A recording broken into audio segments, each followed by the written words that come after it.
জমা নির্দেশ অর্থ দপ্তরের। 26-এর 1 মে পর্যন্ত শূন্য পদের হিসেব দিতে নির্দেশ। 3রা জুনের মধ্যে দপ্তরগুলি শূন্য পদে তথ্য জমার নির্দেশ। প্রশাসনিক কাজে গতি বাড়াতে সিদ্ধান্ত অর্থ দপ্তরের।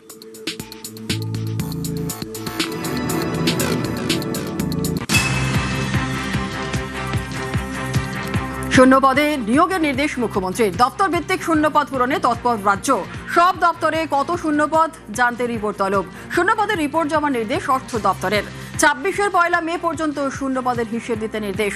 আর 3রা জুনের মধ্যে দপ্তরগুলির শূন্য পদে তথ্য জমা নির্দেশ। প্রশাসনিক কাজে গতি বাড়াতে সিদ্ধান্ত অর্থ দপ্তরের।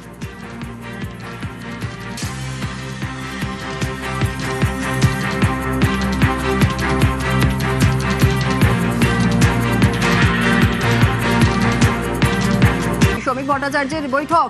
আর বাংলায় টেক্সটাইল হাবের ভাবনা কেন্দ্রের। বাংলায় উন্নয়নের নজর ডাবল ইঞ্জিন সরকারের।